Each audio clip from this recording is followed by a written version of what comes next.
찬송 올리겠습니다. 찬송가 147장입니다. 147장입니다.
이 시간에는 시편 68편입니다.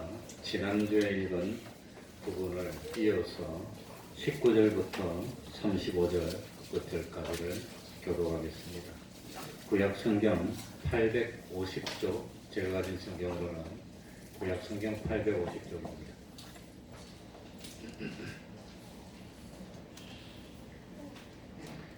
시편 68편 19절부터 교독하겠습니다.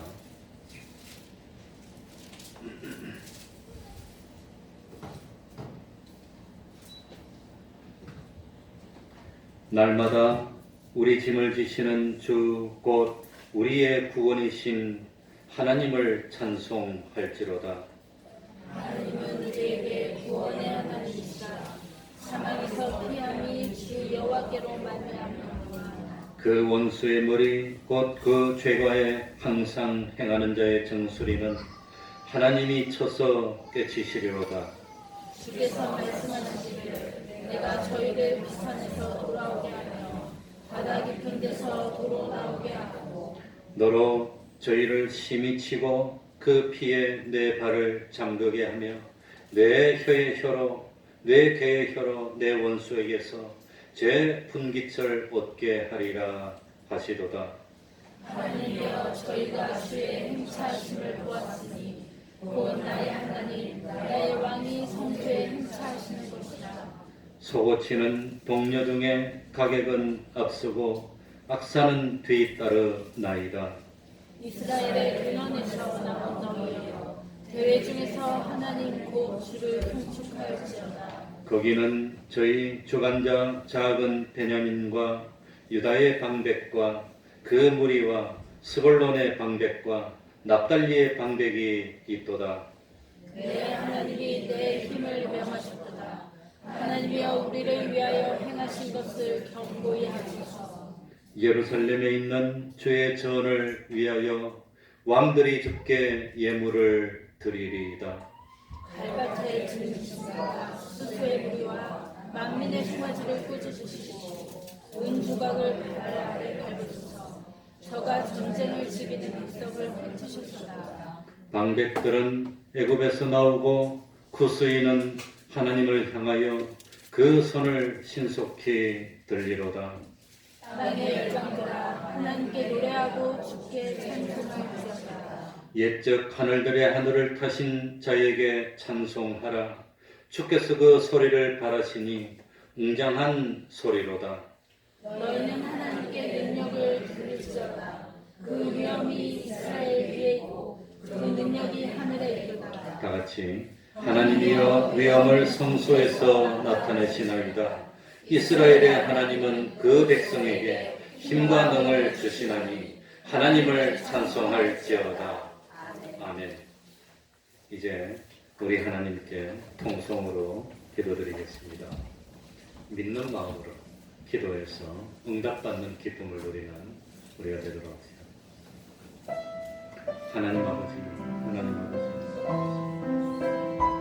주님이 감동을 주셔서 생명을 살리는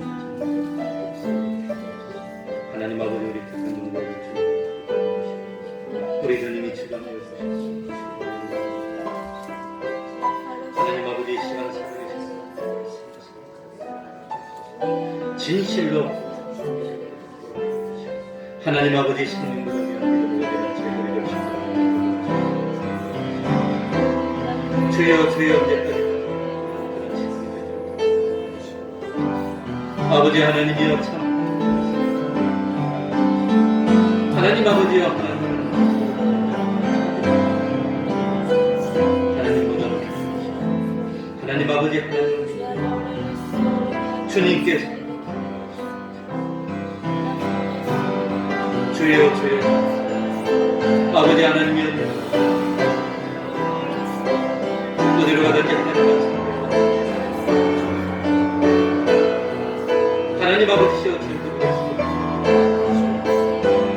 시간 말씀 잠자는 진실로 하는 생명 있는 분 하나님 아버지여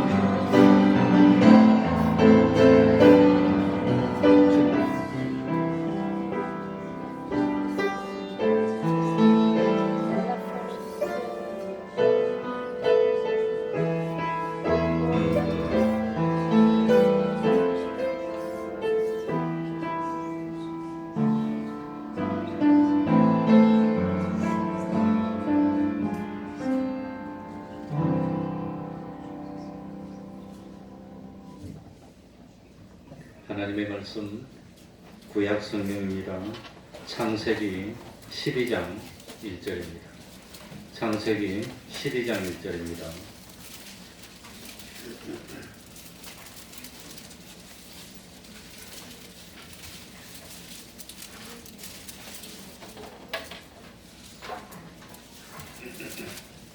창세기 12장 1절입니다. 제가 읽겠습니다. 여호와께서 아브라함에게 이르시되 너는 너의 본토 친척 아비 집을 떠나 내가 네게 지시할 땅으로 가라. 내가 너로 큰 민족을 이루고 네게 복을 주어 네 이름을 창대케 하리니 너는 복의 근원이 될지라.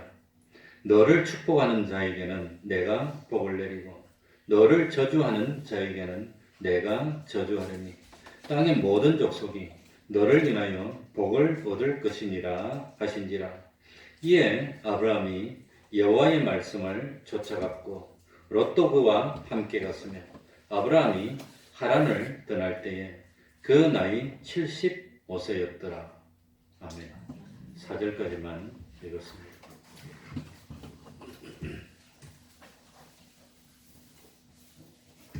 로마서 4장 16절에 보면 후사가 되는 것이 믿음으로 되나니 이렇게 되어 있습니다. 그래서 아브라함은 하나님 앞에서 우리 모든 사람의 조상이라 이렇게 되어 있습니다. 그래서 아브라함은 믿음의 조상이라고 이야기를 합니다. 아브라함을 우리 믿음의 조상이라고 한 것은 효력적으로 아브라함의 후손이 아니더라도 아브라함이 가졌던 그 믿음을 가지면 우리들도 아브라함이 받았던 그 복을 받아서 참 아브라함을 믿음의 조상이라고 말하게 됐습니다.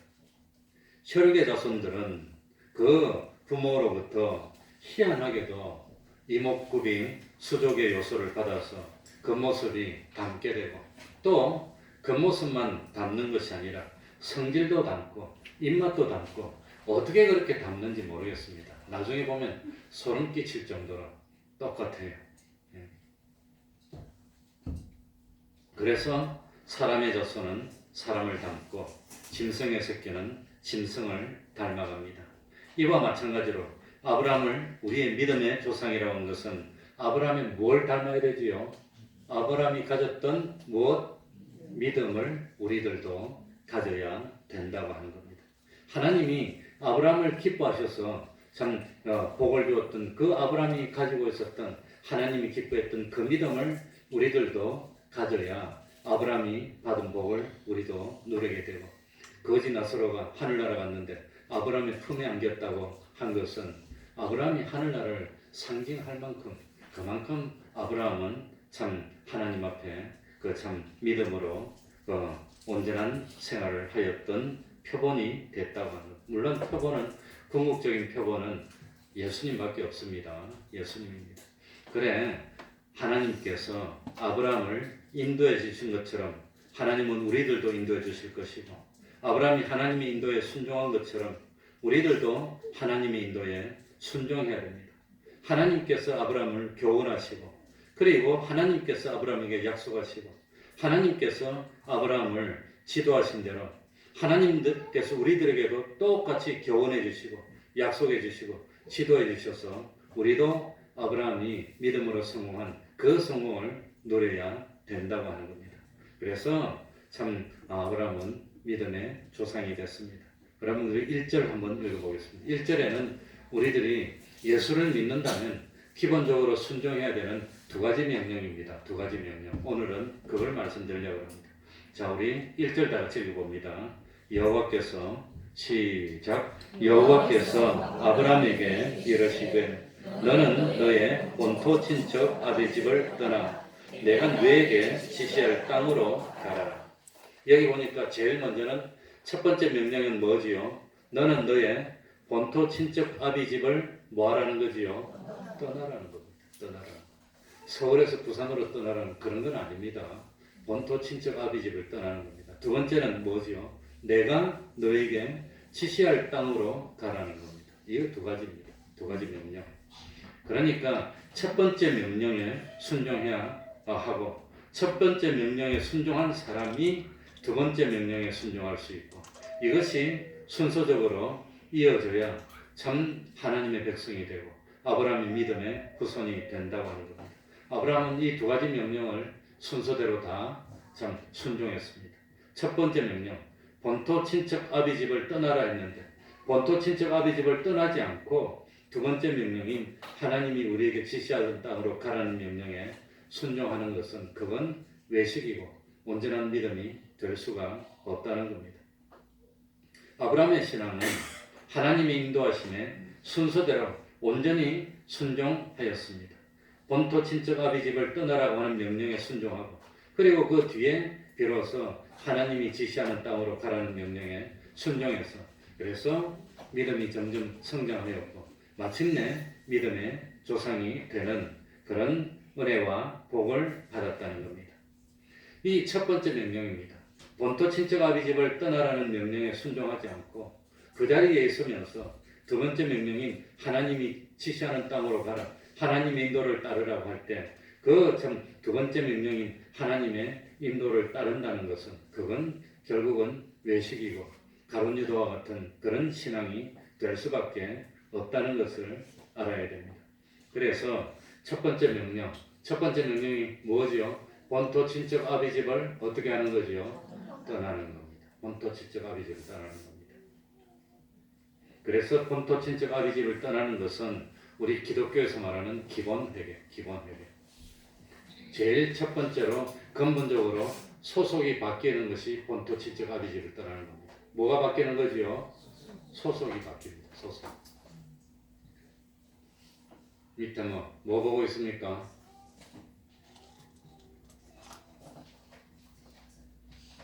소속이 바뀌는 거.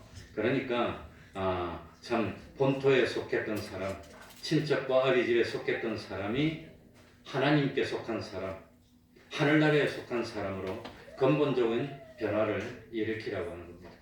두 번째는 뭐가 바뀌느냐? 소망이 바뀝니다. 뭐가 바뀌지요? 세상을 소망했고 사람을 소망했던 사람이 이제는 하늘나라를 소망하고 하나님의 도움을 소망하는 사람으로 변화되는 것. 이 두 가지가 근본적으로 바뀌어야 되는 겁니다. 한 사람이 두 주인을 섬길 수 없다고 그랬습니다.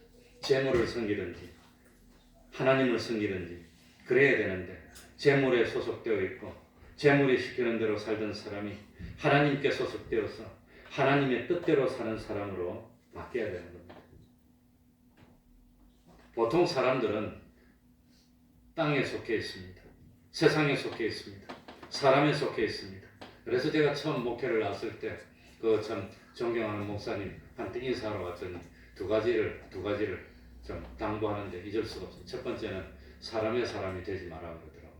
목회를 하다 보면 또 이제 권세 있는 목사님도 있고 능력 있는 목사님도 있는데 사람이 되지 마라 그러고, 두 번째는 여자 조심해.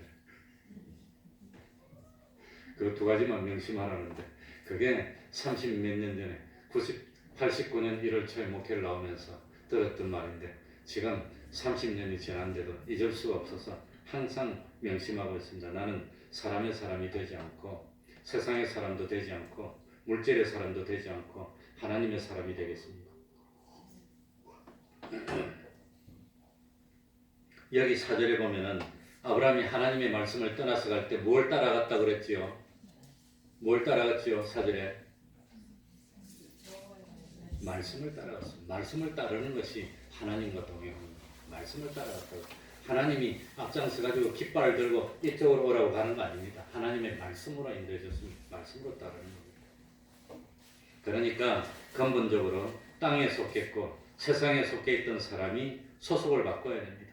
하늘나라에 소속한 사람, 이 세상 사람에게 소속되어 있었던 사람이 하나님에게 소속된 사람으로 바뀌는 것, 이것이 근본적으로 돼야 됩니다.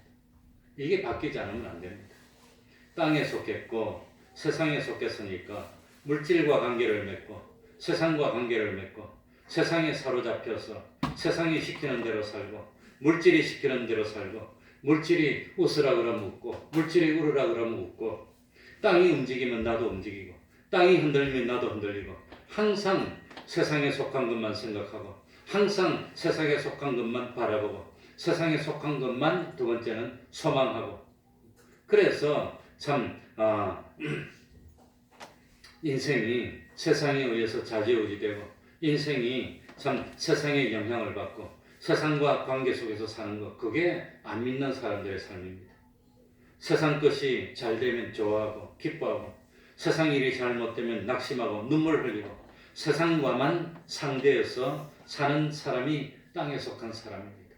이건 참 식물이 땅바닥 흙에 속해 심어져 있기 때문에 흙이 없으면 살 수 없고 흙에 속해서 흙의 혜택으로 흙의 참 효력으로 땅과는 떨어질 수 없는 관계에서 사는 것처럼 사람도 세상에 속해서 세상의 혜택으로 살고 세상에 얽혀서 살고 세상과는 떨어질 수 없는 인생이 이 세상에 속한 사람입니다. 본토에 속한 사람입니다.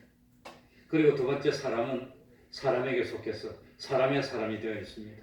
사람의 도움을 받아야 되고 사람과 관계 속에서 살아야 하고 사람들의 혜택을 입어야 하고 사람들이 시키는 대로 살고 사람들이 하는 것을 부러워하고 사람들이 하는 것을 흉내내고 사람을 떠나지 못하고 사람을 극복하지 못하고 사람을 초월하지 못하고 사람 속에서 사람과의 관계 속에서만 사는 것이 그게 참 아비 친척집에 속한 사람입니다. 그런데 하나님께서 아브라함에게 본토 친척 아비집을 떠나라 그랬습니다. 세상에 소속되어 있는 것 그런 사람이 이제는 하늘나라에 속한 사람이 되라는 겁니다. 사람에 속한 사람이었는데 하나님께 속한 사람으로 완전히 바뀌라고 하는 겁니다. 그래서 첫 번째는 뭐가 바뀌는 거지요? 소속이 바뀌고 두 번째는 뭐가 바뀌죠? 소망이 바뀌어야 됩니다. 진정으로 소망이 바뀌었으면 그건 참으로 믿는 사람입니다.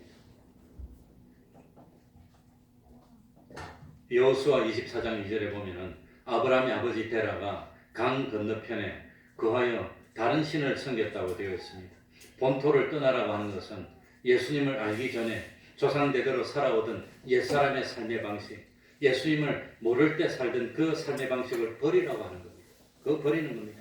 이제는 새로운 고향인 하늘나라를 바라보면서 새로운 삶의 방식으로 새 삶을 시작하라고 하는 겁니다. 세상을 바라보고 세상을 소망하던 눈이 하늘나라를 바라보는 눈으로 바뀌어야 됩니다. 세상의 부요와 영화를 소원하던 것이 하늘나라의 영광과 상급을 소원하는 것으로 소망이 바뀌어야 됩니다.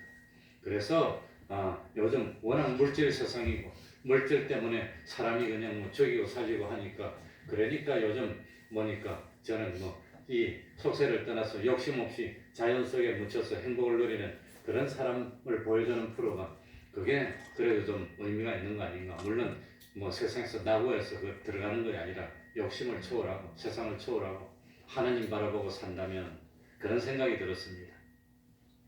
그러니까 눈에 보이는 세상이 전부인 줄 알고 살던 삶을 청산하고 우리의 참 진실로 영원한 고향인 새하늘과 새 땅을 바라보는 사람이 그의 소속이 바뀌고 소망이 바뀌는 겁니다. 그래서 육체의 욕심에 따라 살고 본능에 따라 살던 사람이 이제는 하나님의 말씀인 진리와 성령님의 감화 감동에 따라 사는 사람으로 바뀌는 겁니다. 이게 본토를 떠나는 겁니다. 두 번째는 친척 아비집을 떠나는 겁니다. 그전에는 부모님의 도움으로 살았습니다. 친척의 도움으로 살고 이웃의 도움으로 살고 사람의 도움으로 살았습니다.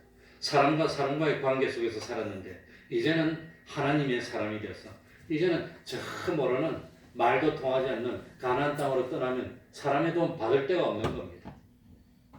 이제는 하나님의 사람이 되어서 하나님과 바른 관계를 맺고 하나님만 바라보고 하나님만 의지하고 하나님만 두려워하고 하나님께만 복종하고 하나님이 주시는 은혜와 축복으로만 사는 사람이 되는 것이 그게 친척 아비집을 떠나는 겁니다. 하나님을 모르고 우상을 섬기며 살던 때 가지고 있던 그 인간관계는 잘 못된 관계입니다. 하나님 안에서 새로운 인간관계를 만들어 나가는 겁니다. 그래서 인간관계는 무엇으로 맺는 거지요? 공동 목표로 맺는 겁니까? 인간관계는 진리관계가 되어야 됩니다. 그래야 하늘나라에서까지 부끄럽지 않습니다. 영감의 관계가 되어야 됩니다. 그래서 진리로 관계를 맺고 영감으로 관계를 맺어야 부끄러움이 없는 겁니다. 그게 신앙 노정입니다. 사람과 관계를 맺을 때 조심하는 겁니다. 어떤 의기투합하고 무슨 세상의 목적을 이루려고 인간관계를 맺는 게 아닙니다. 그래 저도 결혼할 때 우리 그 이옥선 사모가 그 뭡니까 참 목표가 뭐냐 목회자한테 시집 가가지고 같이 그냥 교회를 세우는 거라 그랬는데 그냥 뭐 아무튼 뭐 그러니까 이 인생이 목표가 똑같아야 됩니다. 맨날 뭐 아내는 산으로 가자고 그러고 남편은 바다로 가자고 그러고 그러면 빨리빨리 하는 것이고 목표가 같은 게 얼마나 중요합니까? 신앙으로 하나가 되어서 하나님을 섬기는 관계. 어쨌든지 저는 뭐 결혼할 때도 그렇게 해서 목회하는 걸로 해가지고 결혼을 했습니다. 잘하는 건지 모르겠습니다. 그러니까 참 창조주가 하나님이십니다. 심판주도 하나님이십니다. 우리를 위해서, 나를 위해서 낮아지시고 가난해지시고 고난을 당하시고 심지어는 죽어주신 분도 하나님이신 예수님이십니다. 우리를 구원으로 이끌어주신 유일한 분은 예수님이십니다. 이걸 믿습니까? 이걸 믿어야 됩니다. 그래서 참 우리 부모님을 창조해주신 분도 하나님이십니다. 인류의 조상을 창조하신 분도 하나님이십니다. 우리를 부모님의 몸을 통해서 세상에 보내신 분도 알고 보면 하나님이십니다. 이걸 믿습니까? 이걸 믿으셔야 됩니다. 그래서 참 하나님과 나와의 관계가 제일 근본적인 관계고 최고로 중요한 관계고, 그래서 멸망 가운데 있던 우리들이 영원한 생명을 얻고 하나님의 백성이 되는데 제일 먼저 해야 되는 것이 뭐냐? 제일 먼저는 본토를 떠나고 두 번째는 친척 아비 집을 떠나는 겁니다. 소속이 바뀌어야 됩니다. 이제는 세상에 속한 사람이 아닙니다. 하늘나라에 속한 사람입니다. 사람의 사람이 아닙니다. 하나님의 사람입니다. 하나님이 기뻐하는지 하나님이 좋아하는지 그것만 내 관심입니다. 다른 사람하고 상관이 없습니다. 그래서 저도 돈키호테가 되기로 작정했습니다. 누가 뭐라 하더라도 어제도 오늘도 내일도 나는 내 길을 가려고 한다고 작정하고, 그래서 눈치 안 보고 그냥 옵니다. 양복 입고 넥타이 메고 김치통 들고 갑니다. 어제도 오늘도 가고 된장통 들고 오고, 왜 난 사람 눈치 안 보기로 작정했으니까 누가 뭐라 하더라도 난 내 길 가는 겁니다. 그러기로 난 결심을 했습니다. 그러니까 우리 사모 그래도 목사 품위가 있지 않냐고. 품위가 하면 김치통 든다고.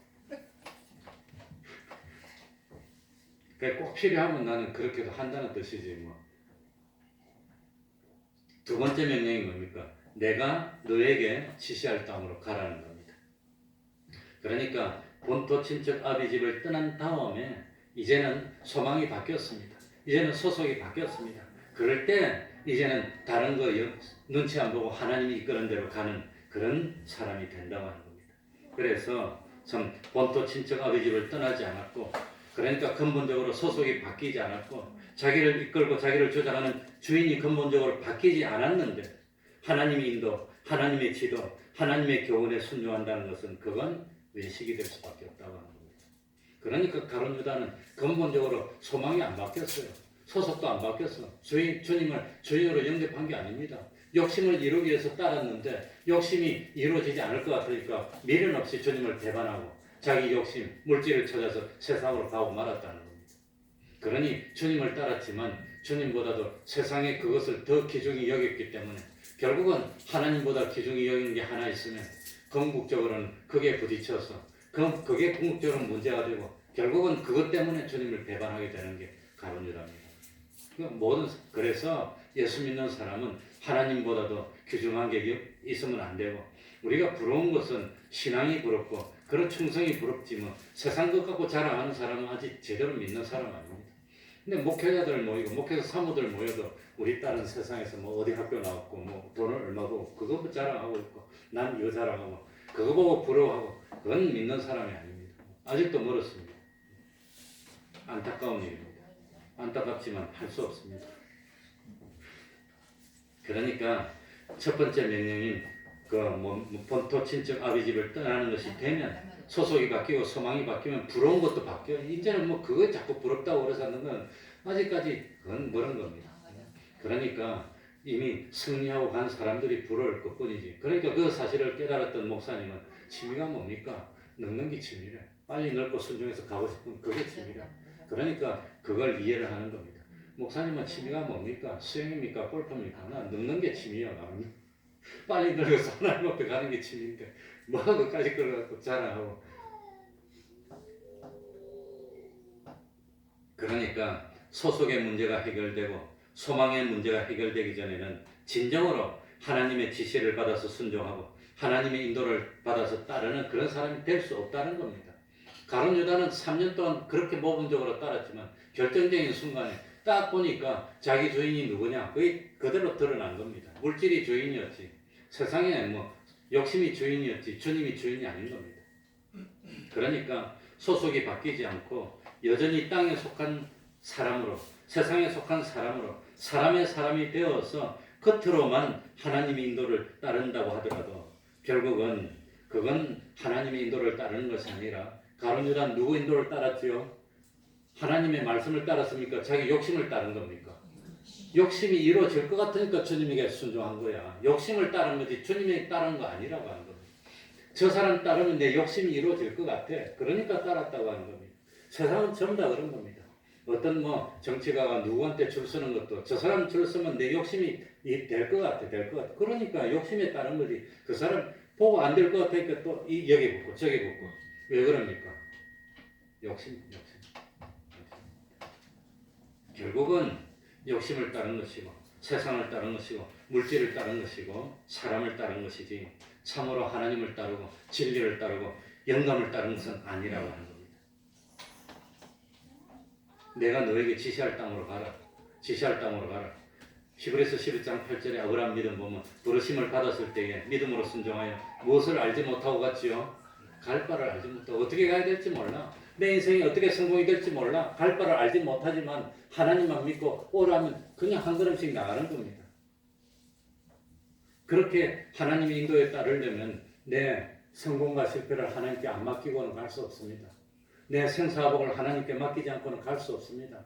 그러나 분명한 사실은 하나님이 나를 사랑한다는 겁니다. 이 세상에 영원히 변치 않는 것 세 가지인데 뭡니까? 결혼할 때 참 슬플 때나 기쁠 때나 부유할 때나 가난할 때나 좋을 때나 나쁠 때나 변함없이 사랑하겠느냐. 뭐라고 하고 결혼했지요? 뭐라고 결혼했습니까? 아니요. 그랬습니까? 그런데 어려워지니까 다 그냥 뭡니까? 힘들어지니까 세상에 변하지 않는 게 주님이 우리를 사랑한다는 그 사랑이 변하지 않는 겁니다. 두 번째는 주님이 우리에게 하는 약속이 변하지 않는 겁니다. 세 번째는 천지는 없어질지라도 하나님의 말씀이 변하지 않는 거지. 그거 말고는 아닙니다. 사랑. 그러니까 참 아브라함은 하나님의 부르심을 받을 때 내 죽는 것도 맡기고 사는 것도 맡기고 성공도 맡기고 실패도 맡기고 하나님이 해주는 대로입니다. 그리고 갈 바를 모르고 하나님이 가자 그러니까 하나님의 말씀에 따라서 가는 겁니다. 하나님의 인도를 따르는 것은 오늘날 하나님이 나에게 주시는 말씀에 뭐 하는 거지요? 순종하는 겁니다. 순종으로 따르는 말씀을 따라갔다는 것은 말씀에 순종하는 겁니다. 그게 따르는 겁니다.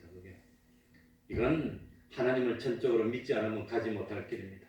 하나님께 완전히 맡기지 않으면 가지 못할 길입니다.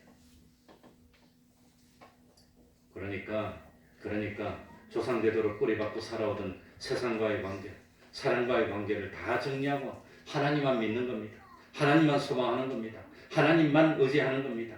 그래서 하나님의 말씀에만 순종하는 것이 하나님의 지시대로 따르는 삶이라고 합니다. 정말로 하나님의 지시만 따르면 세상에 겁나는 거 없어요. 하나님 말고는 두려워할 존재가 없기 때문입니다. 아브라함은 하나님의 첫째 명령인 본토 친척 아비 집을 떠나라는 말씀에 순종했고, 그리고 두 번째 명령인 하나님의 지시에 따랐습니다. 어떤 복을 줬지요? 2절 다 같이 읽어보겠습니다. 2절입니다.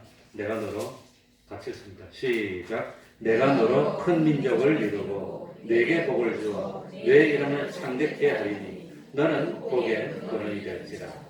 첫 번째는 무슨 복을 줍니까? 뭘 이루게 해주지요? 큰 민족을 이루게.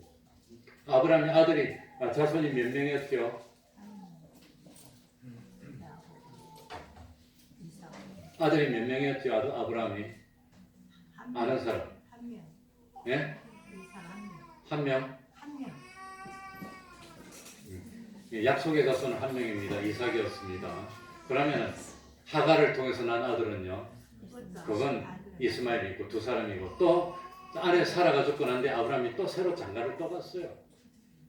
그래가지고 장가를 갔는데 아내 이름이 뭐였죠? 그두라였습니다. 그두라를 통해서 아들 몇 명을 낳지요? 6명을 낳습니다. 그러니까 아브라함 아들이 토탈 몇 명이지요? 8명이었습니다. 8명입니다. 나이도 많네요. 나이도 많은데 하나님이 얼마나 건강을 줬으면 하나님 나도 그렇게 살게 좀 해주시지. 욕심이요. 그랬더니 우리 사모가 나보고 욕심이 많대. 빨리 죽으래. 늙어서 추한 꼴 보이지 말고 빨리 가래. 욕심이 그리 많네. 자기는 빨리 갈 거래. 그래서 내가 그래서 당신 가려면 그냥 가면 절대 안 되고 당신보다도 이쁘고 착한 여자 구해놓고 가래. 그랬어. 그냥 절대로 못 죽는다고. 어디에 함부로 가려고. 왜냐하면 우리 손양훈 목사님도 이거 뭡니까?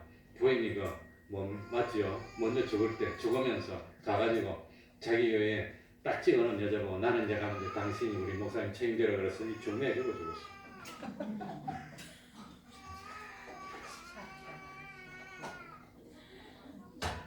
그러니까 가려면 그냥 가면 안 돼. 농담입니다. 그래 큰 민족을 이루는 것은 아들이 많다는 것보다도 이 성경에 보니까 로마서 4장 16절에 후사가 되는 것은 무엇으로 되나니 그랬지요? 믿음으로 되나니. 그러니까 육신의 후손만 후손이 아니라 믿음의 후손이 후손이라는 겁니다. 그래서 사도 바울도 디모데 보고 뭐라고 그랬죠? 참 아들이라고 그랬어요. 참 아들. 진짜 아들이라고 그랬어요. 그러니까 이 참 우리 오늘날 예수 믿어서 구원 얻은 우리들은 전부 다 믿음으로 따지니까 누구의 후손이란 말입니까? 아브라함의 후손이라는 겁니다. 그래서 아브라함이 너의 자손들이 바닷가에 모래알처럼 많게 해주고 하늘의 별처럼. 그런데 요즘 실감이 안 나. 하늘의 별처럼 그게. 옛날에는 밤하늘에 탁 보면 별이 너무 많아가지고 바닷가에 모래처럼 팍 있었는 게 그게 보였는데 내 어릴 때는 산에 가면 새벽에. 지금은 그런 별을 보지를 못한 게 너무 안타까워. 하늘의 별처럼 바닷가의 모래처럼 많게 해준다는데 실제로 그리 좋습니다. 실제로. 그래서 참 그 자손이 번창하고 그 다음에 두 번째는 내게 복을 주는 내 이름을 무엇하게 하리라? 창대하게 하리라. 이름만 들어도 이름만 딱 들어도 그 집안 자손들은 보지 말아도 전부 다 참 그 교육도 많이 받고 머리도 좋고 훌륭하고 외모도 좋고 인품도 훌륭하고 용사들이고 이 지위도 있고 품위도 있고 재물도 있고 그 집은 뭐 이름만 딱 들으면 그냥 그 아브라함이 얼마나 유명했는지 이 미국 사람 성에도 에이브라함이라는 그 성이 얼마나 유명합니까? 그건 뭐 이름만 딱 들어도 그냥. 그래서 참 이름을 창대케 한다는 것은 뭡니까? 그 집 이름을 명품 브랜드로 만들어준다는 겁니다. 명품 옷은 딱 사면은 뭡니까? 이 오래 입어도 옷이 형태가 안 망가지고 이 깨끗하게 따서 딱 입으면 가만히 있어. 그런 소리 할 필요가 없어. 괜히. 그러니까 뭐 어떤 브랜드만 붙여놓으면 그 가치가 있는 것처럼 보이는 것처럼 이름도 그 이름만 딱 들으면 그 집안에 이름만 성만 딱 들으면 그 집 사람들은 볼 필요도 없고 물을 필요도 없고 보면 훌륭한 사람으로 여길 수 있도록. 그래서 세상에서 사람들이 함부로 못하게 하나님이 만들어주는 겁니다. 그리고 세 번째는 너는 복의 무엇이 되게 될지라? 복의 근원이 될지라. 복의 근원이 될지라. 실제로 복의 근원이 된다는 말씀의 숨은 뜻이 뭘까요? 복의 근원이 된다는 말씀의 숨은 뜻이 뭘까요? 숨은 뜻이 뭘까요? 복의 근원이 될지라. 복의 근원이 될지라. 숨은 뜻이 뭡니까?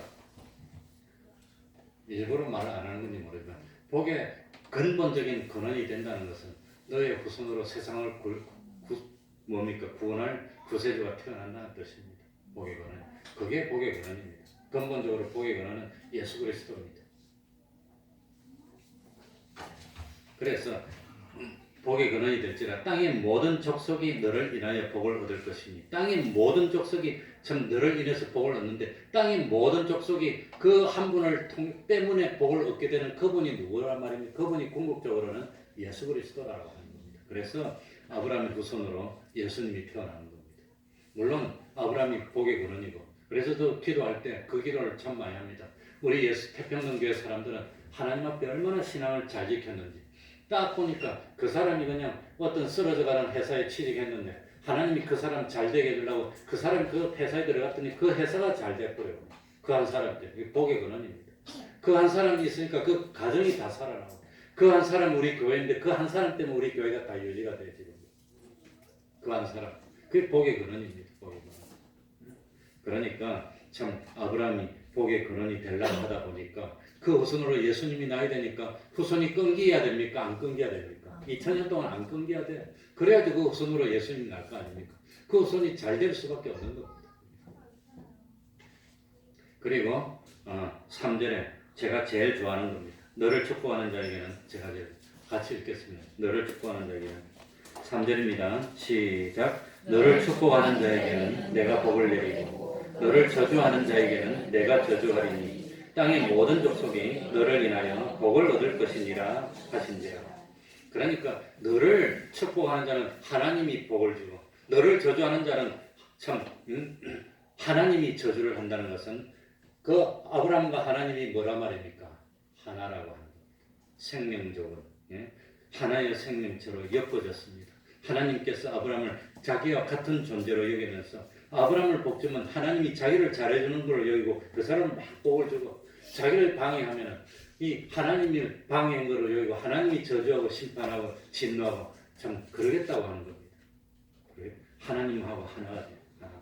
이게 참 그래서 저도 우리 대한민국이 참 아브라함의 믿음을 가진 사람이 있으면 우리나라를 대적하는 나라를 하나님이 진노하고 저주하고 우리나라를 참 협조하는 나라가 있으면 하나님이 복을 주고 그래야 될 텐데 우리 대한민국에 아브라함이 가졌던 그 믿음을 가졌던 사람이 정말로 10명이 있다면 그 의인 10명 때문에 우리나라를 하나님이 복 주시지 않을까 그런 생각을 하는데 정말 그 의인 10명이 우리 태평동교에서 나왔으면 좋겠어요. 욕심이 너무 많습니까? 그거는 뭐 학식으로 되는 것도 아니고 이거로 저거로 되는 것도 아닙니다. 그래서 아브라함은 참 이에 4절부터 5절에 보면 이에 아브라함이 여호와의 무엇을 쫓아갔고 말씀을 쫓아갔고 그런데 아브라함이 갈 때 좋아가지고 아브라함의 조카 롯이 삼촌 나도 같이 가면 안 됩니까? 그러니까 안 데려갔습니까? 데려갔습니까? 하나님을 믿는 신앙에 함께하고 싶은 사람은 다 데려가는 겁니다. 그리고 아브라함이 하란을 떠날 때 나이가 몇 살이라고 그랬죠? 75세였더라. 그 당시도 그 뭡니까? 아브라함의 아내 사라가 뭡니까? 그 잉태할 때가 90세인데 90대 이미 경수가 다 떨어졌으니까 75세 때는 늙었는데 나이가 많아도 상관없다는 겁니다.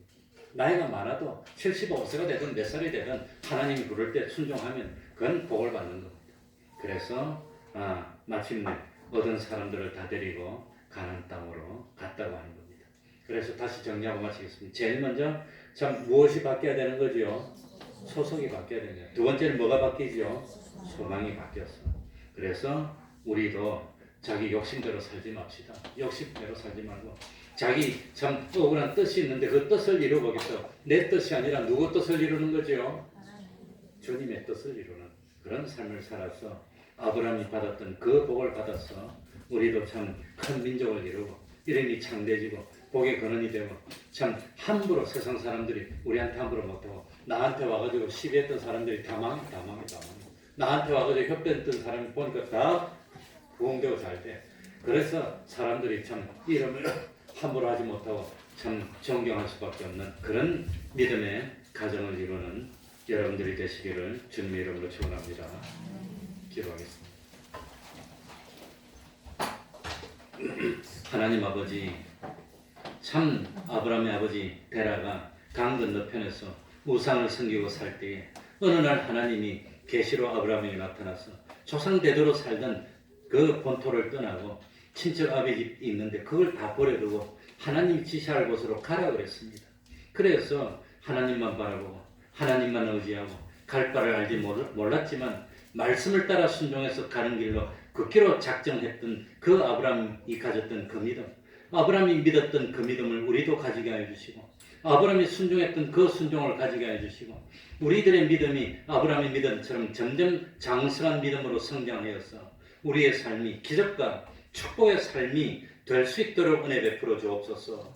어디 가서 무엇을 하더라도 하나님이 함께하여 주심으로 나를 참 협조하는 사람은 하나님이 축복하고 나의 앞길을 방해하는 사람을 하나님이 저주하는 하나님이 동행해 주시고 하나님이 함께하는 하나님의 사람으로 점점 성장하여 형통케 하여 주시고 마침내 구원을 이루고 하늘의 해와 같이 빛날 수 있는 저희들이 다 될 수 있도록 은혜 베풀어 주시옵소서.